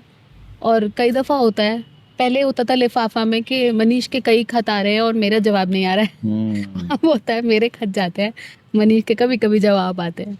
फिर कैसे तो कंट्रोल करते हैं आप लोग किस एक चीज़ जगह को? रहते हुए? ये कैसे वो कि क्यों नहीं रिप्लाई कर रहे हो? क्योंकि नहीं, आजकल जो ऐसा दौर है। चल रहा है व्हाट्सएप का, अगर वो ब्लू टिक हो गया और विद इन सेकेंड्स, मैं खुद भी कभी कभी उस जोन में जाता हूँ, टू बी हाँ। ऑनेस्ट, कुछ लोगों के साथ, कि अगर ब्लू टिक हो गया और रिप्लाई नहीं आ रहा है तो पता नहीं कौन कौन सी कल्पनाएं, क्या क्या चीजें चलती है। तो एक खत का जवाब, आप एक साथ रह रहे हो, हाँ। खत का जवाब तो नहीं मिल रहा। ऐसा भी है कि खत का हर बार जवाब मांगने के लिए भी खत नहीं लिखा गया था। लिफाफा में भी कई मतलब दफ़ा जो 6 शुरुआत 6 हुई महीने थी का भी अंतराल है 2 खतों के बीच में। और ये हमारी ज़रूरी नहीं बहुत है कि पहले से अंडरस्टैंडिंग है। हाँ, मुझे लगता है कि सोशल मीडिया पे भी जब हम आपस में बातचीत करते थे इंस्टाग्राम पे, तो कई बार ऐसा होता था कि सवाल का जवाब लिख दिया है और मतलब सब एक मैसेज भेज दिया गया है और मैसेज पढ़ के बस हमने छोड़ दिया है। मतलब इन्होंने मैसेज भेजा और मतलब मैंने वो पढ़ वो के वाली छोड़ दिया वो सिर्फ। वाली उत्सुकता भी नहीं कहेंगे, वो क्या कहते हैं उसको, एक हलचल जो होती है कि हमें जवाब चाहिए, क्यों नहीं आ रहा है, ये डबल टिक, सिंगल टिक और ब्लू टिक, इसको फिर हटाना, फिर मैसेज को डिलीट करना, ये सारे जो ऑप्शंस टेक्नोलॉजी में आए हैं वो आए भी तो इसीलिए है क्योंकि बहुत ज़्यादा एंजाइटी। एंग्जाइटी है। वो पहले भी होती थी, अब इसलिए ज़्यादा है क्योंकि आपके हाथ में एक ऐसा यंत्र है जहाँ पर आप ये चीज़ें कंट्रोल कर सकते हैं, आपके हाथ में ये चीज़ें। खत अब इसलिए नहीं होते हैं क्योंकि आपके हाथ में फ़ोन है। हो सकता है कि अगर फ़ोन शुरुआत में फ़ोन ही इजाद हो जाता तो खत कभी होते ही नहीं। खत का तो मतलब एक वे ऑफ कम्युनिकेशन ही तो है खत। हमने इसलिए किया क्योंकि हमारे पास फ़ोन नंबर थे नहीं एक दूसरे के। और मैं आपको बताऊं, हमने पहला जो खत लिखा तब मैं मनीष से मिली थी और मिलने के बाद खत लिखा गया। उससे पहले हम सिर्फ सोशल मीडिया का जो वो अकाउंट होता है उस पर बात कर रहे हैं। फ़ोन नंबर हमारे पास कभी है ही नहीं और एक्सपेक्टेशन नहीं है क्योंकि मनीष को मुझसे कोई एक्सपेक्टेशन किस बिना पर होगी। मैं कुछ थी नहीं उनके लिए, ना उनका मेरे ऊपर कोई हक था, ना मेरे पास उनके ऊपर कोई हक था। तो जो हक नहीं था, कोई एक्सपेक्टेशन नहीं थी, आप किस बिना पर एक्सपेक्ट करेंगे? आप किस बिना पर ये वेट भी करेंगे कि ये इंसान हमें जवाब देगा? मैं किस बिना पर वेट करूँगी? हम कोई रिलेशनशिप में आए भी नहीं ना, हमने कोई इसको नाम नहीं दिया, हमने कुछ भी नहीं दिया। तो एक बस 2 लोग चल रहे हैं और हाँ, साथ चल रहे हैं तो चलिए ठीक है, बात कर लेते हैं। और धीरे-धीरे समझ आने लग गया कि हाँ, शायद हम और बात कर सकते हैं। अब थोड़ी और बात कर सकते हैं। सामने बैठकर भी खत लिख सकते हैं। मिलकर आया तो खत लिख सकते हैं क्योंकि कोई ज़रिया नहीं है तो हम खत लिख रहे हैं। हमने भी खतों को इसीलिए चुना क्योंकि हमारे पास ज़रिया नहीं था। आज की जनरेशन जो बहुत लोग कई दफ़ा कहते हैं कि इनके अंदर बहुत एंग्ज़ायटी है, इनके अंदर शांति नहीं है, तो आपने उनको ऐसा बनाया है।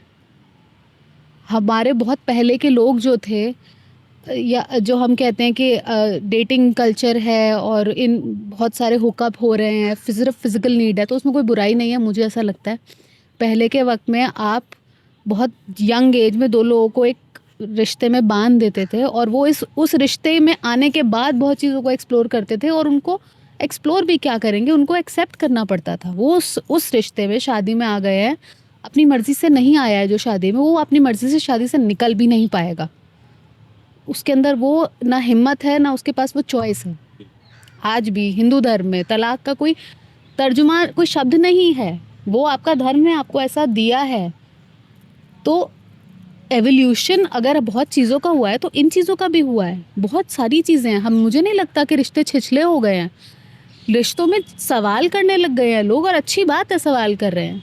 आप सवाल करेंगे सामने से, आपस में रिश्तों में बहस होना बहुत ज़रूरी है। पहले क्या होता था, तमाशा करने से डरेंगे, तमाशा हो जाएगा, लोग सुन लेंगे तो चुप हो जाते हैं।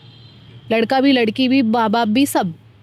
वो बात अलग है कि क्योंकि मैं लड़की हूँ तो मुझे ये पता है कि हाँ, बतौर लड़की आप ज़्यादा चुप हो रहे हैं, जाहिर सी बात है। लेकिन सब ही होते थे। एक घर के अंदर आप अंदर रखेंगे, सोसाइटी के अंदर रखेंगे, 1 यूनिट, 2 यूनिट, 4 यूनिट, ये चीज़ छिछले नहीं हुए हैं रिश्ते। लेकिन बस हाँ, खिड़कियाँ ज़्यादा खुल गई हैं, लोग बाहर आने लग गए हैं, उनके हाथ पैर बाहर अब एक्सप्लोर कर रहे हैं, तो हलचल हो रही है, हलचल है जी। और मुझे लगता है आप दोनों के पॉइंट ऑफ व्यू सुन करके मुझे लगता है एक डिजायर टू कंट्रोल, कि जब हम रिलेशनशिप में होते हैं तो कहीं ना कहीं उस जोन में चले जाते हैं कि मैं दूसरे व्यक्ति को कंट्रोल में ले आऊं। कहीं ना कहीं वो जो छिपी हुई इच्छा है कि वो तुरंत रिप्लाई करे, मैं कंट्रोल ही तो चाह रहा हूं ना, कि मेरे अकॉर्डिंग वो मतलब जल्दी से रिप्लाई कर दे। उसकी चीजों को नहीं समझ रहा कि चलो ठीक है, कोई बात नहीं, देर में आएंगे। तसल्ली नहीं है, सुकून नहीं है कि चलो जब देख लेगा इंसान तो आगे बढ़ते हैं। मैं सिर्फ से एक सवाल पूछना चाहता हूँ। आपने एक लाइन लिखी है भूमिका में, जब वक्त का कांटा दागता है तो बेवकूफ समझकर शायद कोई मरहम भी कर दे, झूठ का कोई साथी नहीं होता, खुद झूठ भी नहीं।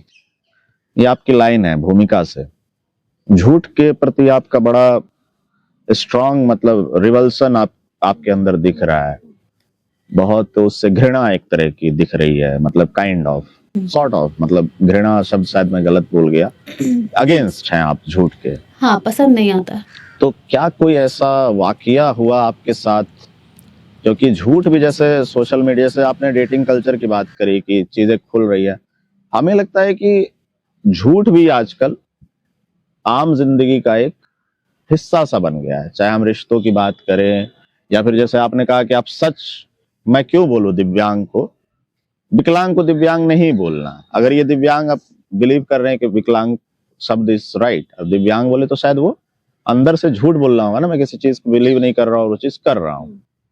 तो झूठ हमें लगता है अलग अलग लेवल पे आजकल बहुत कॉमन हो गया है। मुझे बड़ी मतलब इस चीज से ना एलर्जी सी है, झूठ के साथ मैं भी थोड़ा अपना रिलेशन बिठा नहीं पाता। तो आपकी लाइफ में कोई ऐसा इंसिडेंट जो झूठ के से आपको इतनी ज्यादा रिवल्सन हुई, दूसरा या फिर कोई ऐसा वैल्यू सिस्टम होता है जो फैमिली में कि बहुत स्ट्रांग होता है, तो ये लाइन जो आपने लिखी बहुत दो टूक भाषा में और बहुत स्ट्रांग स्टेटमेंट मुझे लगा है। दोनों ही चीज़ें हैं। एक तो ये है कि एक बहुत झूठ, अगर आप सब सच को छुपा कर रख रहे हैं किन्हीं वजहों से, तो एक वक्त के बाद वो झूठ बन जाता है। अगर जब तक उसको सामने नहीं कहा गया, सच सच नहीं है, वो एक स्टेटमेंट है। सच तब बनता है या झूठ तब बनता है जब सुना या कहा जाता है, तब वो सच या झूठ बनेगा। जब तक वो मेरे तक है तब तक वो कुछ नहीं है, वो एक स्टेटमेंट है। तो एक चीज़ है जो सोसाइटी के दायरों के चलते शायद मैंने कभी उसको सार्वजनिक नहीं किया है, शायद हो सकता है आगे चलकर कभी करूं, जो बहुत बचपन में मैंने चीज़ झेली और उससे एक अजीब सा एवर्जन आ गया लोगों के प्रति, थोड़े एजेड जो आदमी होते हैं उनके प्रति। और आपको जो झूठ का एक ये चीज़ है कि मैंने शुरुआत में मूवीज़ ऐसी देखी, किताबें ऐसी पढ़ी जहाँ पर शोषण हुआ है और उस शोषण को घर के अंदर ही दबाया गया है, क्योंकि आप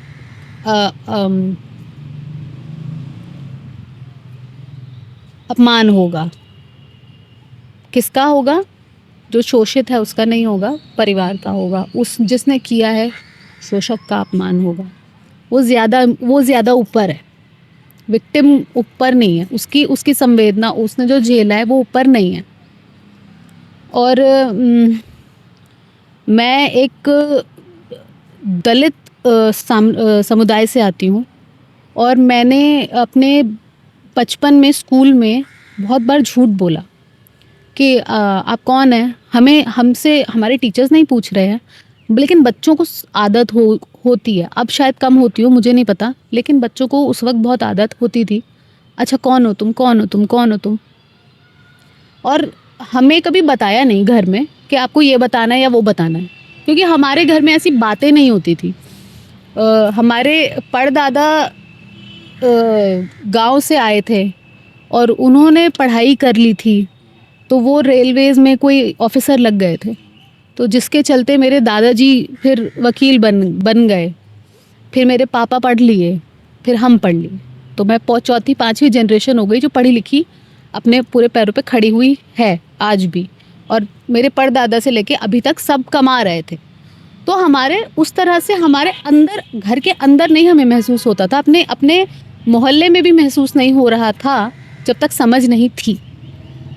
जब हम थोड़े बड़े हुए तो हमें अपने स्कूल के आसपास पता चल रहा है, तो हमें समझ नहीं आ रहा है क्या बोलना है, तो मैंने बोल दिया पता नहीं, मम्मी पंजाब से हैं तो पंजाबी होंगे हम, मैंने पंजाबी बोलना शुरू कर दिया। बहुत बाद में समझ आया कि अच्छा, पंजाबी कुछ और होता है, दलित कुछ और होता है।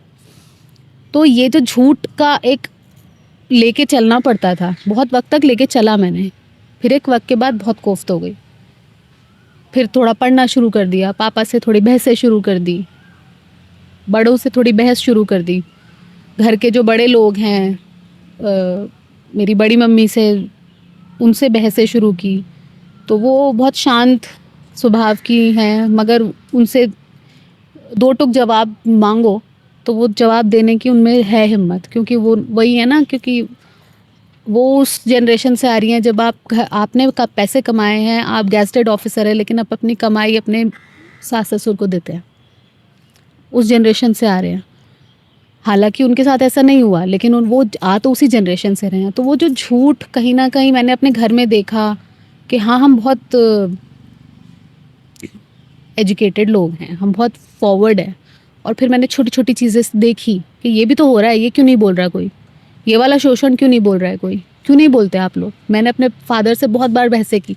एक दफ़ा मुझे याद है, मैं कॉलेज में थी, कॉलेज हो गया था शायद, और मैं ड्रिंक करके आई। तो मेरे पापा ड्रिंक करते हैं, तो मैं ड्रिंक करके आई, और ऐसा नहीं था कि मैं कोई लड़खड़ा रही हूँ, लेकिन कई बार मेरे साथ ऐसा होता है, ड्रिंक करने के बाद मैं डिबेट करने लग जाती हूँ। तो मैं आई हूँ घर पर और पापा मुझे डांट रहे हैं, और जाने क्यों मैं फेमिनिज्म पे बात कर रही हूँ उनसे, और मैं बहुत देर तक मैंने बैठ के बात की। और फिर मैंने कहा, आप मुझे किस बिना पर डांट रहे हो, ग्लास तो वहाँ भी रखा होता है।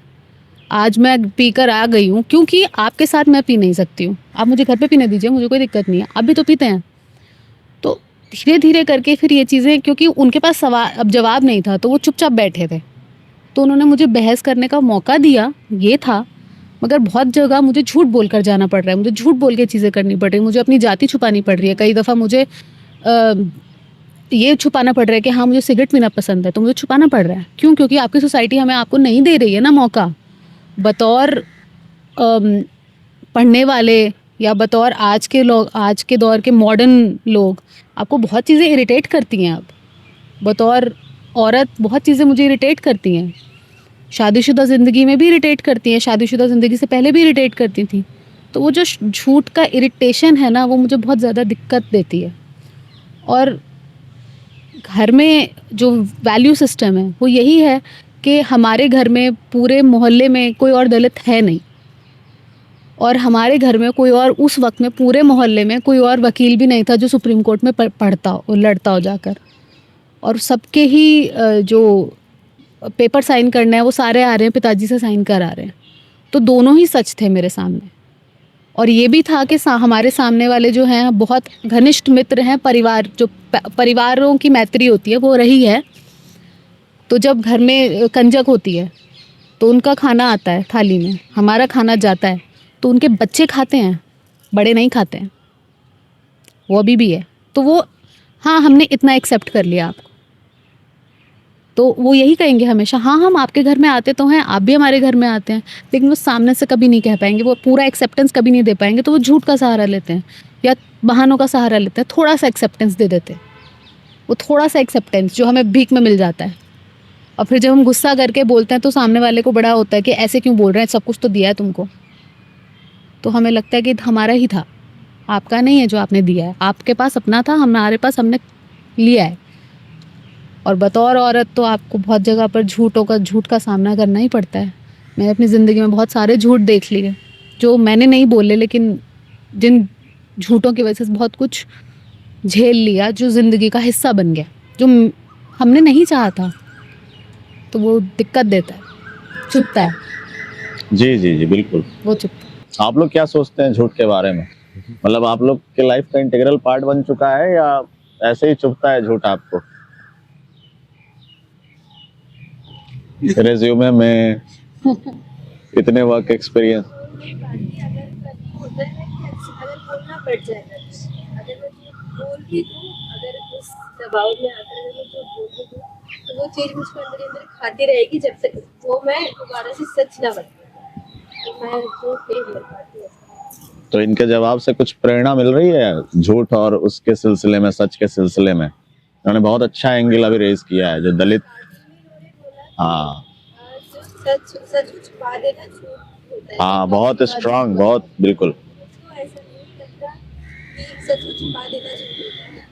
सच को छुपाने के लिए कुछ और बोलना झूठ होता है शायद। ओके, बिल्कुल, आपका उनका अपना पर्सपेक्टिव हो सकता है।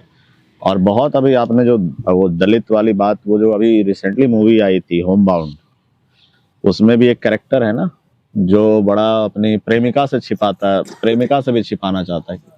चंदन, चंदर।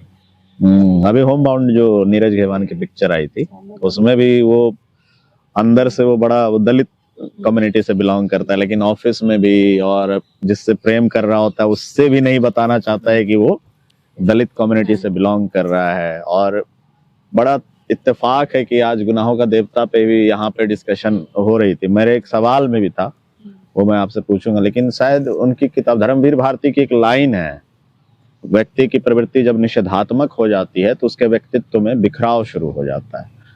तो मुझे लगता है कि जब हम सच के साथ एटलीस्ट कबूल कर लेते हैं, उसके साथ ज्यादा हम लिपापोती में नहीं पड़ते या फिर उसके साथ ज्यादा स्ट्रगल नहीं होती, सच को कम से कम कबूल कर लेना चाहिए, तो मुझे लगता है कि जीवन में एक शांति उतर जाती है, वो एक बिखराव नहीं होता व्यक्तित्व में। स्किज़ोफ्रेनिक जो बोलते हैं व्यक्ति की, वो उसमें नहीं उतरता कि डुअल मेंटलिटी, इधर करूं कि उधर करूं। तो मुझे लगता है कि ये बहुत अच्छा। दिल्ली का, आप दोनों ही दिल्ली से हैं, तो दिल्ली आपने जो जी है अपने मतलब स्टूडेंट लाइफ की बात करें या फिर मतलब स्कूल से लेके कॉलेज तक या फिर जॉब की बात कर रही थी सिर्फ, आपका मेट्रो वाला मैंने पढ़ा था वो कि अगर लिखना है कुछ तो, अच्छा वो मनीष का है, सॉरी सॉरी सॉरी, तो मतलब कि मेट्रो में अगर किसी को कुछ लिखना है तो वो या तो देर रात या सुबह। तो दिल्ली में क्या बदलाव देखते हैं आप, दिल्ली के कल्चर में, आबो हवा में, जब से आपने देखा है दिल्ली को? भाई खुल के आई है दिल्ली, जितना मैंने लिफाफा पढ़ा उस अलग अलग तरीके से।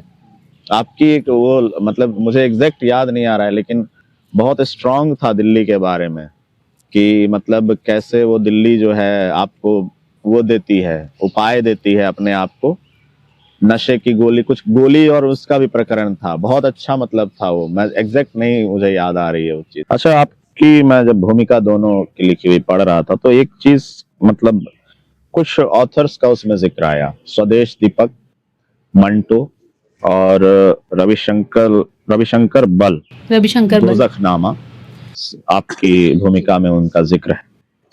तो इन ऑथर, क्योंकि स्वदेश दीपक के बारे में मैं सच बताऊं तो मैंने उनको नहीं पढ़ा और रविशंकर बल उनको भी मैंने नहीं पढ़ा। गुलजार का भी जिक्र है उसमें। अच्छा, हाँ, मैंने थोड़ा जितनी मैंने भूमिका मतलब मैंने जो पढ़ी उसमें मैंने जो ये दो ऑथर्स का देखे, इनके बारे में कुछ आप बताएं तो, मतलब इनके काम के बारे में आपको कैसे प्रेरित किया है इन लोग? मुझे भी बड़ा इंटरेस्ट था कि आपसे पूछूंगा कि स्वदेश दीपक को लोग नाटककार के रूप में ज़्यादा जानते हैं। उनका एक फेमस नाटक है कोर्ट मार्शल। तो स्वदेश दीपक पंजाब के थे, पटियाला यूनिवर्सिटी में पढ़ाते थे, पंजाबी थे, अंग्रेज़ी के प्रोफेसर थे और हिंदी में कहानियाँ लिखते थे। और लोग बताते हैं कि बहुत ही खूबसूरत आदमी थे, बहुत ही ज़्यादा। तो उन्होंने कोर्ट मार्शल लिखा और वो नाटक इतना ज़्यादा चर्चित हुआ कि उसका जब 100वां मंचन था मुंबई में, तब स्वदेश दीपक को बुलाया गया कि इसका 100वां मंचन होने जा रहा है, आप आइए। तो स्वदेश दीपक आए और वो स्वदेश दीपक अपने बारे में कहते हैं कि मैं लड़कियों के छोटे छोटे अपमान करता हूँ जिससे वो मुझसे दूर रहें। जाहिर सी बात है, कोई आपका अपमान करेगा तो आप उससे दूर ही रहेंगे। आप स्वदेश दीपक कहते हैं, खुद कहते हैं कि मैं लड़कियों के छोटे छोटे अपमान करता हूँ जिससे वो मुझसे दूर रहें। तो उसमें क्या होता है कि जब नाटक खत्म हुआ तो एक मोहतरमा आई उनके पास और उन्होंने स्वदेश दीपक की बड़ी तारीफ़ करी कि क्या खूब नाटक लिखा है आपने। और ऐसे ही 4-5 लोग खड़े हैं, बातचीत चल रही है, तो ऐसी कहीं से मांडू का जिक्र आया जो मध्य प्रदेश में है। तो स्वदेश दीपक ने कहा कि मैंने मांडू नहीं देखा, मुझे जाना है। तो वो जो उस लड़की ने पूछा कि क्या आपने मांडू देखा है? हाँ, उस लड़की ने पूछा शायद कि क्या आपने मांडू देखा है, तो उनका नहीं, मैंने मांडू नहीं देखा। तो उस लड़की ने बोला मैं आपको घुमाऊंगी। तो स्वदेश दीपक बहुत अपने बारे में एक बात और कहते थे कि उनके यहाँ दिमाग में एक हथगोला रखा रहता है और वो कभी भी उसका पिन बाहर निकाल देते हैं। तो उस दिन उन्होंने उस हथगोले का पिन बाहर निकाल दिया और उन्होंने उस लड़की को कहा what do you think I am a male prostitute. आपने ऐसे कैसे बोल दिया कि मैं आपको घुमाऊंगी? आप होती कौन है मुझे घुमाने वाली? मैं खुद घूम सकता हूँ। और इतना उन्होंने बोला और फिर वो लड़की चली गई वहाँ से। फिर जब वो लड़की चली गई तो उनके दोस्तों ने उन्हें कहा कि यार आपने बहुत ओवर रिएक्ट किया, इतना तो उस लड़की ने कुछ भी नहीं बोला था। फिर स्वदेश दीपक वापस घर आए और फिर उनको बहुत आत्मग्लानि हुई कि हाँ, मुझे ऐसा नहीं करना चाहिए था। और इसी आत्मग्लानि का परिणाम ये हुआ कि उनको सिजोफ्रेनिया हुआ और उनको वो लड़की दिखने लगी। और वो इतनी गंभीर बीमारी में चले गए कि वो आदमी अपने घर की बालकनी में बैठा सिगरेट पी रहा है और उसके कपड़ों में आग लग चुकी है। उसके बावजूद वो सिगरेट पी रहा है। उसको मालूम ही नहीं है कि उसको आग लग चुकी है उसके जिस्म में। फिर उसको नौकर ने बचाया। फिर वो दाखिल हुए पीजीआई चंडीगढ़ में। जब दाखिल हुए तो डॉक्टरों ने बहुत पूछा कि आपको क्या बीमारी है, पर उन्हें वो लड़की बार बार आके बताती, मतलब ऐसा वो खुद से प्रिटेंड कर रहे हैं कि वो लड़की मुझे कह रही है कि मेरे बारे में नहीं बताना। वो उसको मायाविनी कहते थे कि मायाविनी के बारे में नहीं बताना। और डॉक्टर 7 साल परेशान रहे, समझ नहीं आया उन्हें कि इस आदमी को क्या हुआ है। और वो दोनों विभागों के साझा मरीज थे क्योंकि वो जल भी चुके थे, तो वन विभाग के भी थे और साइकोलॉजिकल डिपार्टमेंट के भी थे। तो बड़ी मशक्क़त हुई डॉक्टर्स को। और उस दौरान मतलब उनकी बीवी जो थी गीता, मतलब उसने उनका बहुत साथ दिया स्वदेश दीपक का, बहुत ज़्यादा। और उनका बेटा जो था सुकान दीपक, उसने भी बहुत साथ दिया उस टाइम पे। फिर वो उस बीमारी से बाहर निकले स्वदेश दीपक, और उन्होंने किताब लिखी मैंने मांडू नहीं देखा। और उस पूरी किताब में 7 साल लंबी बीमारी का जिक्र, कि उस बीमारी के दौरान उन्होंने क्या महसूस किया। और भाषा के लेवल पर वो किताब बड़ी ज़रूरी किताब है।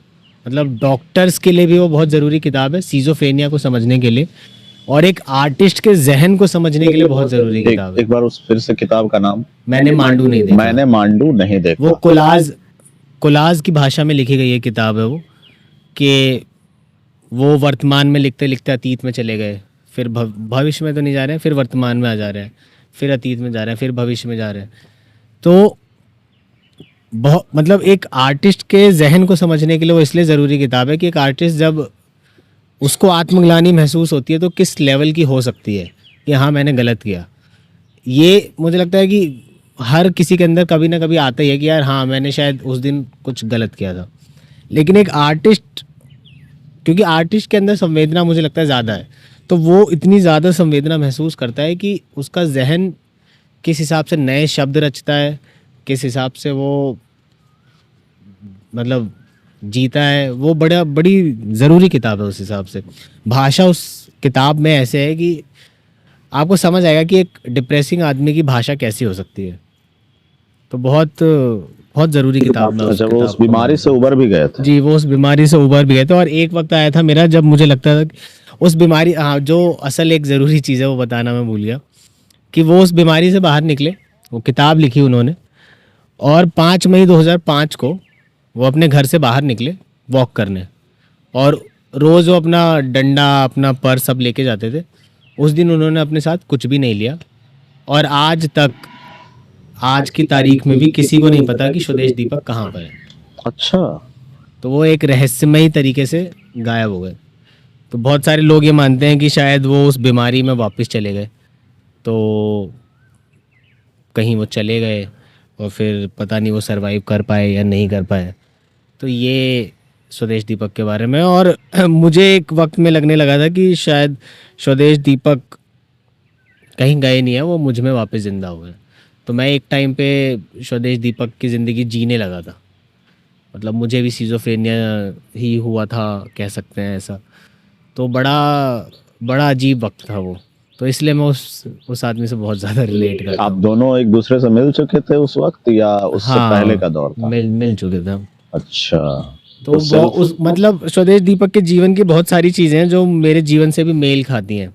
तो आप यही करते हैं, मुझे लगता है कि आप जब बड़े परेशान होते हैं तो कई बार आप एक मोटिवेशन ढूंढने के लिए आप सोचते हैं कई बार कि यार आप ऐसे सिमिलैरिटी ढूंढते हैं ना कि यार मेरे जैसा और कौन है, कौन बड़ा आदमी है मेरे जैसा।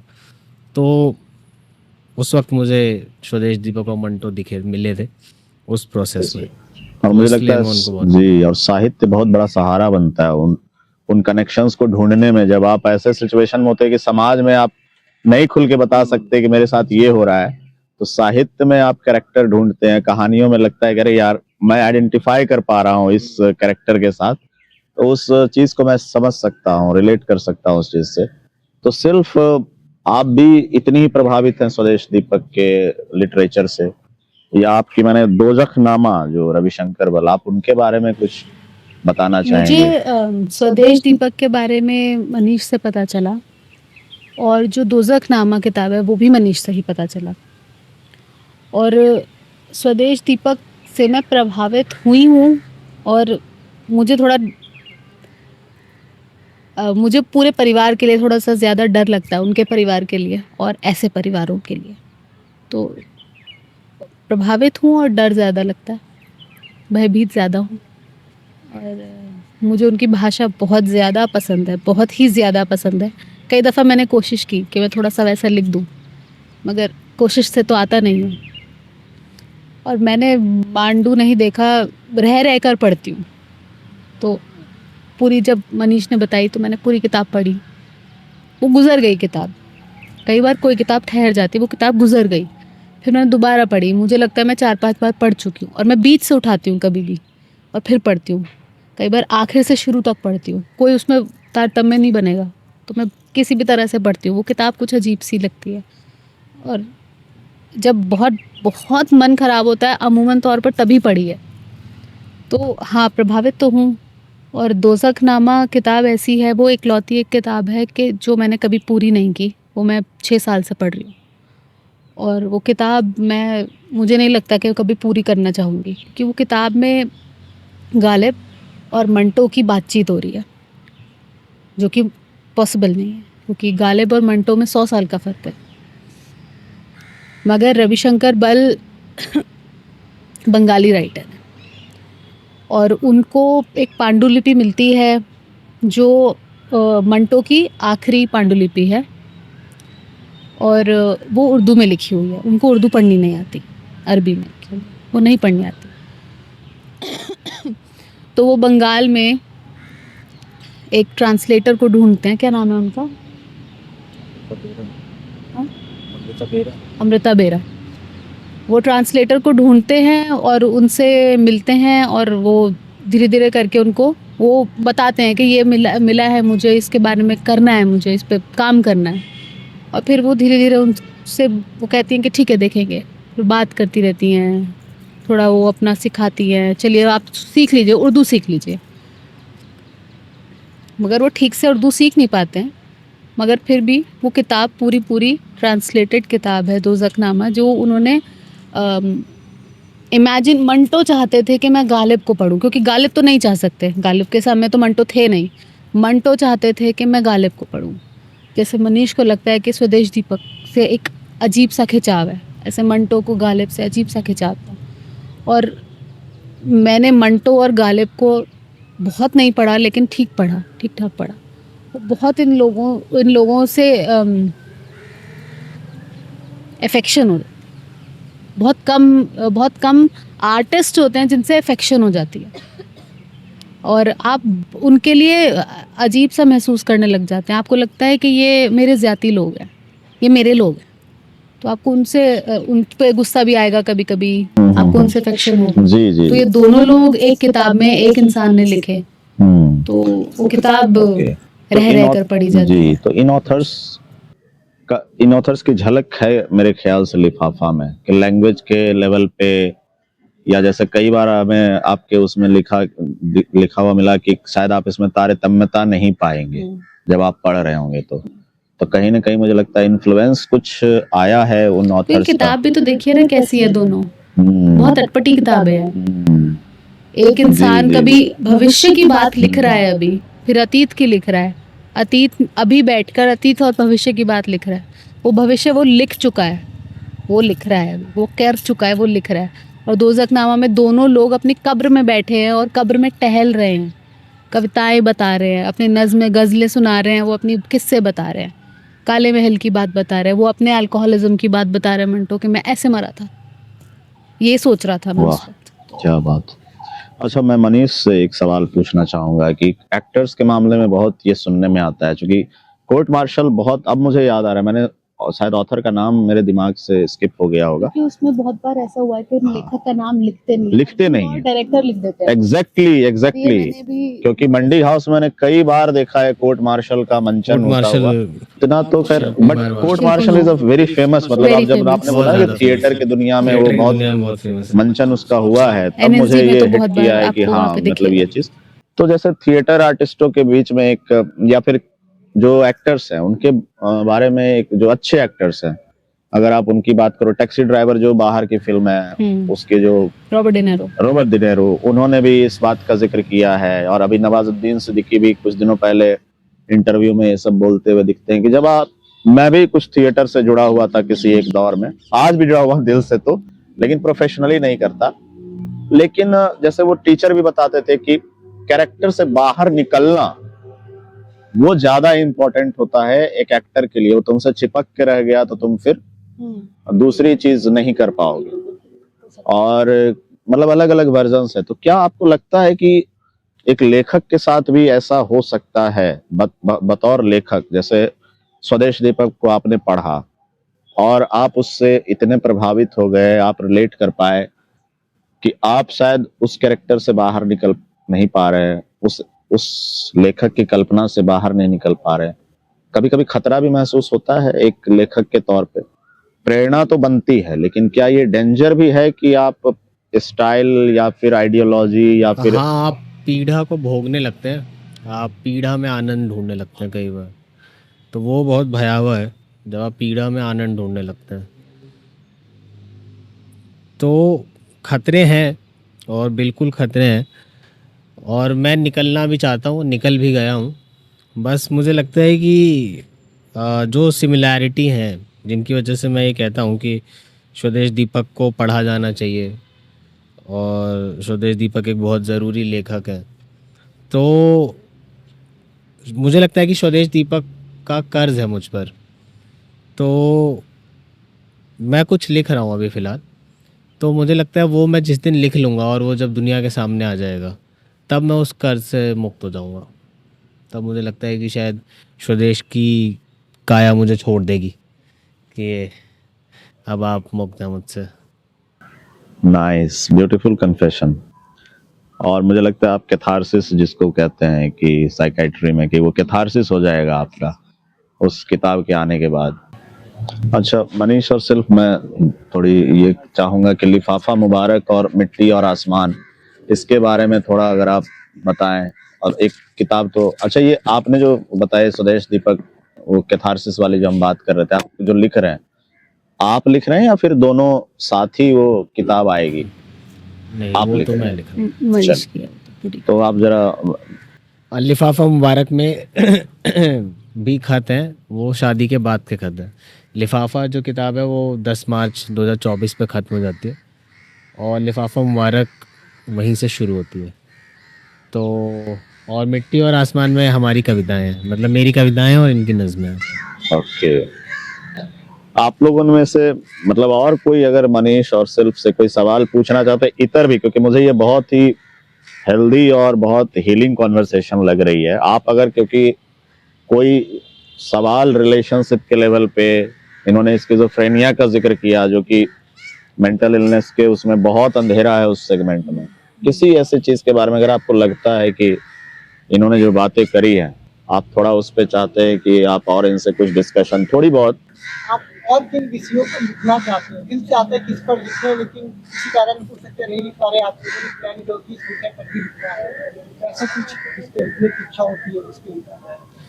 हम यात्रा वृत्तांत पे लिखना चाहते हैं, और दोनों ही लिखना चाहते हैं। मतलब जैसे हम हमारी 3 किताबें और तीनों में साथ में लिखा है हमने, तो हम यात्रा वृत्तांत भी ऐसे ही चाहते हैं कि, क्योंकि हम दोनों ही घूमने के शौकीन हैं और हम काफ़ी घूमते भी हैं, और हम उस दौरान लिखते भी हैं कुछ कुछ, पर वही है कि भाग दौड़ वाली ज़िंदगी में हम उसको सहेज नहीं पाते उस तरीके से, या फिर हम थोड़ा और शांति से बैठ के थोड़ा और उसको एक्सटेंड नहीं करते हैं।